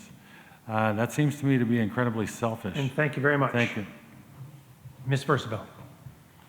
Yes, I believe the question was about a national verification program. What is your party's position on a national vaccine verification program? Thank you. As was indicated earlier, the responsibility for health is a provincial and territorial matter, and we have First Nations health authorities across the country as well.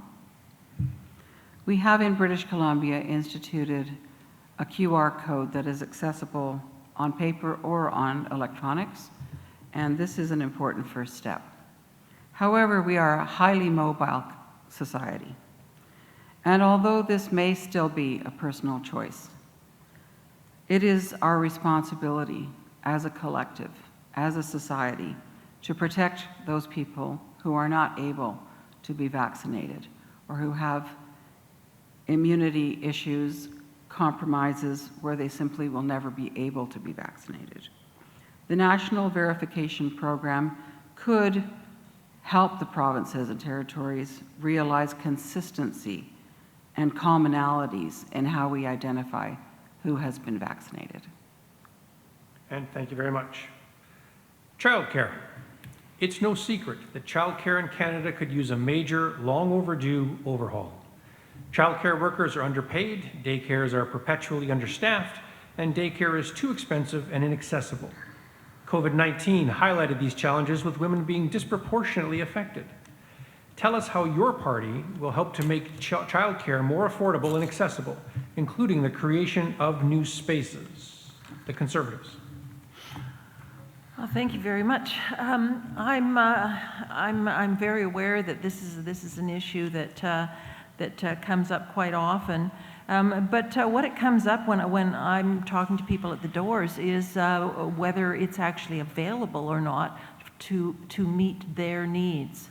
And it's one thing to provide a government program that's covered only if you use the approved government facilities, but that doesn't fit every family. What if you're a nurse and you want to be able to work night shift? Well, you pretty well have to work night shift, and so you need to be able to make your own arrangements. Daycare is also something that's very personal and should be in the control of the parents. Thank you. Thank you. The Liberal Party. Yes, as you likely know, the Liberal Party has put forward a daycare program, and we have gotten buy-in from most of the provinces in the country. Two of the most notable missing people from there is the Government of Alberta and the Government of Ontario. But we do have an agreement with the province of BC, and it will allow or make daycare costs 50% of what they were this year for 2022. So a cut of 50%, and then over the next 5 years, it will work its way down to $10 a day. As part of that, we are also looking at getting wage increases for people that work in daycare and for the opening of more spots. And some parties keep bringing up the fact that a nurse might not be able to do this. There's nothing wrong with the hospital establishing a daycare center, 24-hour daycare center for nurses within the hospital. So that is certainly doable. This program was killed in 2005 by the Conservatives and the NDP. Thank you very much. The Green Party. Thank you. The Green Party has long been a proponent of $10 per day childcare. However, it falls to the provinces to license spaces. We believe that we can improve the situation for not only the children who are using these spaces, but also for the staff and the administration and the parents and the entire community if we provide an increased number of spaces in early childhood education programs and subsidize or eliminate the tuition for anyone who qualifies to enter that program. We also believe that we can assist in paying for fingerprinting and background checks for people who need to work not only in full-time daycares, but after-school programs, summer programs, and that we can increase the number of allowable sick days that parents have so that they can stay home with children who are ill. We do need an increase in the number of spaces available. We do need 24-hour... Thank you very much. The NDP. Well, I really love how the Liberals continuously bring up that old chestnut about what happened in 2005, which conveniently ignores the fact that they had majority governments from 1993 until 2004. And with the most recent commitment to childcare, the Liberals have put that at risk by calling this unnecessary and selfish election. I am always going to be a stalwart defender of childcare. I know families need it. We have made a commitment to see $10 a day childcare implemented. It gives opportunities to families.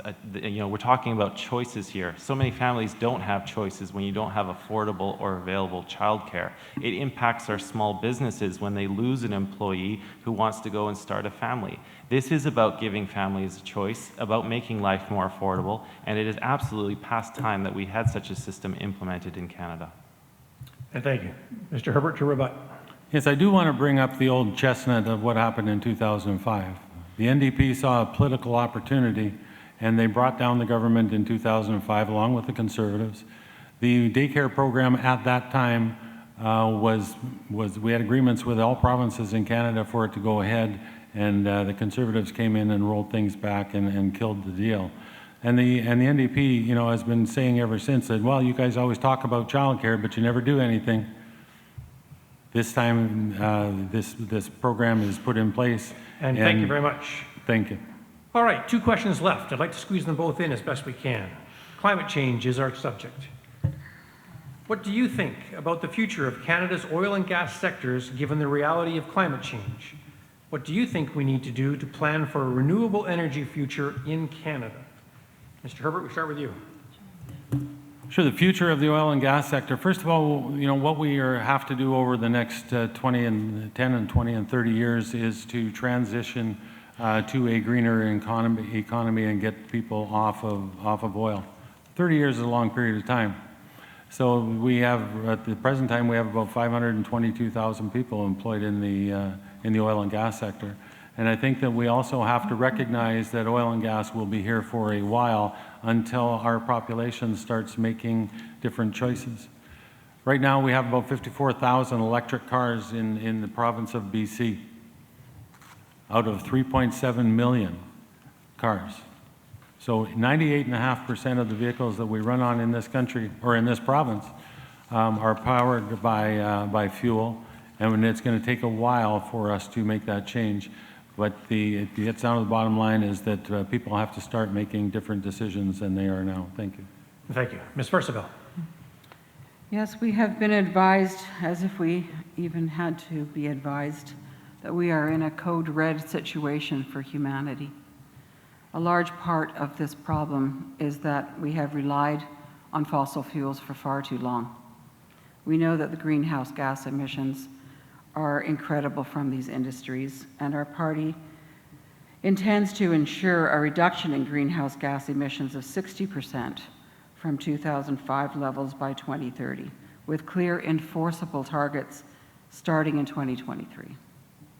We need to achieve net zero emissions as quickly as possible. This means a $25 increase annually to the carbon tax.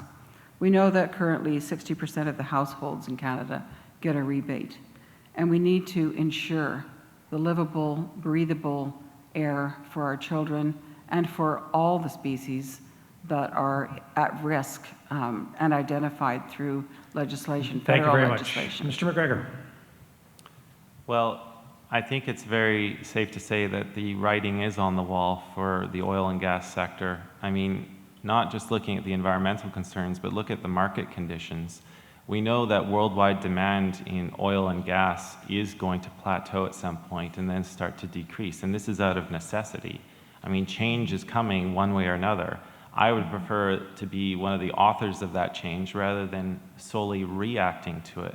So what can we do for our oil and gas workers? Well, first of all, we can recognize that they have got the skills and the training needed to build the renewable energy economy of the future. These are not oil and gas workers, they are energy workers. They are electricians, they are mechanics, they are welders. We need those jobs to be transitioned into a green, clean energy future. And that's precisely what a just transition strategy would employ. We would work with organizations like Iron and Earth, which is already active in Alberta, trying to get that on the agenda of local, provincial, and federal governments. And thank you. Ms. DeLong. Thank you. Oil and gas is going to be used to transition us to the new economy, but it's going to take decades to build that new economy, and we're going to need that energy to do it. And the world needs that energy, and if that energy comes from Canada, it comes from the cleanest, most environmentally and socially advanced production in the world. The Canadian oil sands by 2050 is going to be zero emission, and that is through the technology and science that has been built here in Canada, that's been developed here in Canada. In fact, I was on the ground in Alberta when we were first getting that technology and science focused on making sure that we were solving those problems, that we were approaching 2050 as net zero.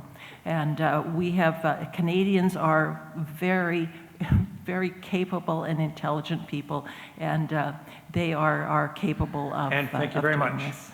All right, our last question, I'd like to squeeze in if we can here, and it's actually quite succinct, and we can be very direct in our answers. The question is, will you develop a new and credible plan? That's the question. Will you develop a new and credible plan to halt and reverse nature loss, protect species at risk, and meet Canada's commitment to protect at least 30% of the land, freshwater, and ocean by 2030? Will you develop a plan? Ms. Versaevel. Yes, the Green Party platform came out earlier this week, and I hope everyone has had an opportunity to read it. I was about to say in my last comments that SARA is a very important piece of legislation, Canadian legislation that has identified species at risk for many, many decades. However, we have situations like the one right in our backyards at Fairy Creek, where we see the absolute decimation of biodiversity and ecosystems. This cannot continue. The federal government has an obligation, not only under SARA, but under our terms of our Constitution and our Justice Act, to step in and resolve these kinds of issues immediately, working with provinces, working with industry, and working with First Nations communities. Thank you. Thank you. Mr. MacGregor. Yeah, I think that Indigenous-led stewardship is going to be key to making sure that we are on the right path. I mean, with regards to what's happening in Fairy Creek, I'd like to point everyone to the recent declaration from the Pachidat, the Dididat, and the Hoyat. There were 6 signatures on that document. It was 3 elected chiefs and 3 hereditary chiefs. And they have very clearly asked for the time and the space to develop their stewardship plans for the future. So yes, forestry is largely under provincial jurisdiction, but there is a role for the federal government to play, and it comes back to Indigenous-led stewardship. We have made commitments to increase funding to the Indigenous Guardians program, to put money on the line for short-term, medium-term, and long-term funding to help First Nations realize that vision so that we are protecting these awesome areas like ancient old growth stands, like our precious coast, like our beautiful national parks. These are definite commitments we have to make as a federal government. And thank you. Ms. DeLong. Thank you very much. The reason I came back, the reason most people move here is because of the environment. It is one of the most beautiful places in the world.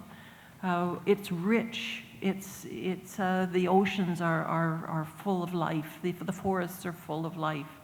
And this is what we love, and so we have to make sure that we protect it.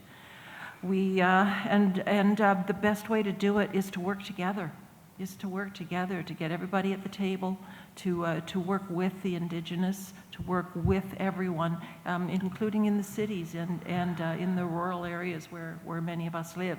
But it's why we're here. So we have to take care of it. Thank you. Thank you. Mr. Herbert. Thank you for the question. When the Liberals took power in 2015, we had 1% of our oceans area was protected under federal legislation. Now we are at 14%, and we have set a goal of 30%. So we do have a plan for this sort of thing. Fairy Creek as an example. Let's use Fairy Creek as an example. The federal government also came up with a $50 million fund to get everyone to the table, so that we can have a conversation about what it's like to manage forests and manage the old growth forests especially. One of the things that is missing out of those conversations, I believe, is a lot of the local people have been left out of the conversation. The area out by Fairy Creek, was built by loggers in Lake Cowichan, Port Renfrew, Honeymoon Bay, et cetera, and those people are being left out of the conversation. So this $50 million is designed to get everyone at the table. And thank you very much. And that concludes our questions. Thank you, candidates, for addressing each of those. We now move into closing comments. Again, 3 minutes and a random draw. So I'll give you a few moments to gather your thoughts and we'll get underway.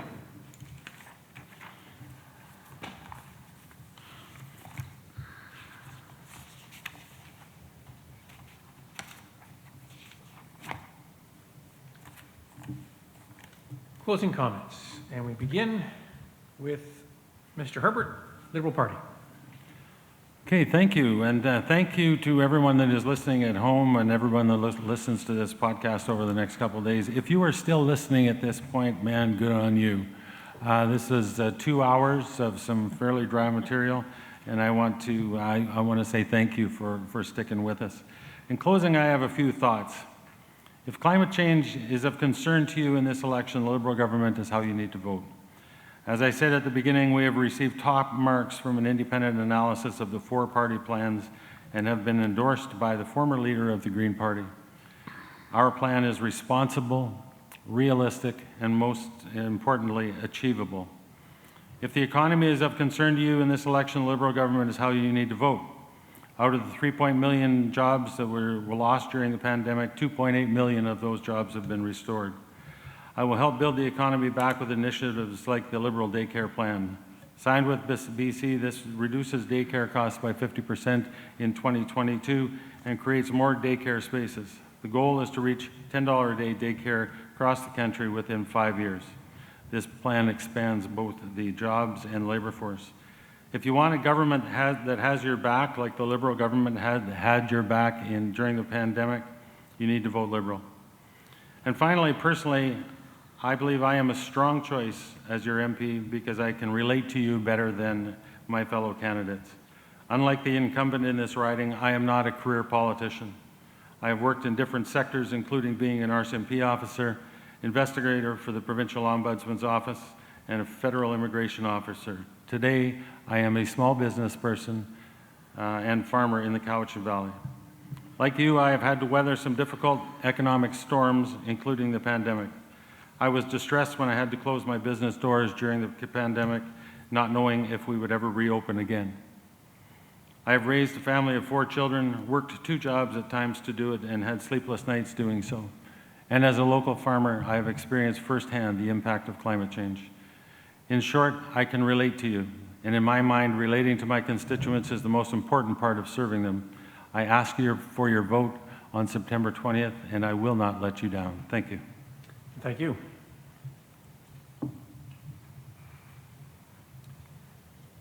Alana DeLong, the Conservative Party. Well, thank you very much. Let me first thank again our hosts for this forum and the other candidates who, like me, have put their names forward in order to be part of the democratic process by which we decide the future of our country. But most importantly, thank you to those who have taken the time to watch. You've heard many different visions of Canada's future, and it's up to you to decide which future you desire. So I ask you to think carefully, sift through the information you've been given, and consider how that information fits with your needs and your life now and in the future. Ask yourself, are my needs and my future met by higher debt and deficit, missed targets, and ignored promises? Are they met by those that have consistently supported the path that we are on, helping pass the budgets and legislation that have brought to this point, have brought us to this point in our country's history?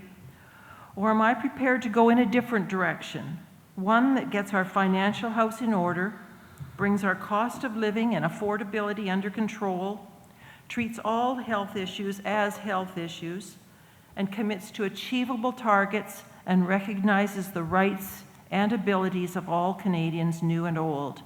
The choice is yours, the choice is clear. Vote for more of the same, or set off on a brighter path for you and the generations that follow. Thank you. Thank you. Leah Versaevel, the Green Party. Thank you. I believe the question is whether or not we will have a future. And when we look at reports like the one from the IPCC, we can understand why our children on this Friday morning are leaving school and marching in the streets, asking that same question. What does their future look like? What does the future of many generations to come look like? Will we have breathable air? Will it be more than just Indigenous communities suffering under boil water advisories? Will we have water in our lakes and rivers that allow for the migration of fish? Will our resident orca population continue to decline? These questions are not intended to instill fear. The Green Party has been a movement, a global movement, and localized governments and federal governments are seeing more and more representation of people like me who plan on ensuring the future not only of this next generation, but many generations to come. In some ways, an election is like a job interview. I believe that my experience, my reputation, my ambitious plans, and my dedication speak for me. We don't have time. We can't keep kicking this can down the road. 2050 is not a reasonable target. We need to start immediately, and we must. This is what the Green Party policy addresses. We can do this. We can work with Indigenous communities. We can change our current situation to one that is filled with hope and promise. I look forward to your endorsement. Thank you. Thank you. Mr. MacGregor, the NDP. Well, I also want to echo my fellow candidates here on the stage. thanking the Duncan Cowichan Chamber of Commerce and its partner chambers of commerce for giving us this venue to speak to you, the voters of Cowichan-Malahat-Langford. And you know, all of us are up here because we sincerely believe in making this a better place to live, and we want to go to Ottawa to try and make that possible through strong representation. You have given me the honor of serving as your member of parliament for the last 6 years. You took a chance on me back in 2015, and you then again placed that trust on my shoulders in 2019. And here I am back in 2021, again asking for that same honor. You know, over the last 18 months, we have been through an incredible time together. It's often been said that we've all been in this together, but I think what's actually closer to the truth is that while we have been in the same storm together, we've been on different boats. Some of us have been able to cruise right on through this relatively unscathed. Others are just barely hanging on, and some have no boat whatsoever. So we need a government that's going to be in Ottawa fighting for those people, at really establishing a sense of fairness, of justice, of equality. And I have been so impressed with the leadership of Jagmeet Singh, working in him with a caucus of 24 New Democrats. Just look at what we have been able to achieve as a caucus. Our small but mighty team of 24 working in a minority parliament, using our leverage to improve the pandemic programs that were on offer for small business and individuals. We do have some great challenges ahead. Throughout this debate, I've made reference to the fact that we have some really big choices, different paths that we are going to have different outcomes. We've got massive challenges in affordability. There's a housing crisis going on in our country. And of course, the greatest challenge of our time, of this century, is how we confront climate change. Climate change, we have seen, if there was ever a summer where the Earth was trying to send us a message, it was the summer that we just went through. Hitting 40 degrees Celsius in late June on Vancouver Island is not normal. But that is going to be our new normal, and it will get progressively worse if we don't put in the policies to tackle this. So for too long, Canada has been faced with a choice between red or blue. I ask for you to try something different. Try a party that's got that bold progressive vision to get the things done, and please place your trust again on my shoulders to be your progressive candidate and representative in the House of Commons in Ottawa. Thank you. Thank you. And my thanks to the candidates, and thank you for following our format today, much appreciated. My thanks also to our timers who have been instrumental in keeping us on track. I'll turn things back to Julie Skur, Duncan Cowichan Chamber of Commerce. Thank you, Wade. We are now at a point where we need to bring our forum to a close. But before we do, we'd like to extend our gratitude as follows. Thank you to Wade Simmons, moderator extraordinaire, for your excellent facilitation of today's proceedings. Thank you again to our presenting sponsors, the Chemainus District Chamber of Commerce, the Lake Cowichan District Chamber of Commerce, the West Shore Chamber of Commerce, and the Vancouver Island Real Estate Board. Thank you to our media supporters, including Black Press, Cowichan Valley Citizen, and the Goldstream Gazette. Thank you to our ruthlessly efficient timekeepers, Managing Director, Chemainus and District Chamber of Commerce, Emily Weeks, and Executive Director of the West Shore Chamber of Commerce, Julie Lawler. Thank you to all of the Chamber teams, including Sonia Nagel, Carly Featherstone-Ha, Emily Weeks, Catherine Worsley, Julie Lawler, as well as all the boards of directors for their ongoing service. Our thanks to the front of house and technical teams here at the Cowichan Performing Arts Center and to VITV for filming today's forum and preparing it for upload to our social media channels. And last but certainly not least, thank you to our candidates for your time and your public service. We appreciate your participation in today's forum, and we wish you all the best in your respective campaigns. A reminder that the advanced polling started today and continues through Monday, September 13th, with Election Day on September the 20th. So to those of you watching, make sure you get out there and vote. Thank you. Thank you. Harchika.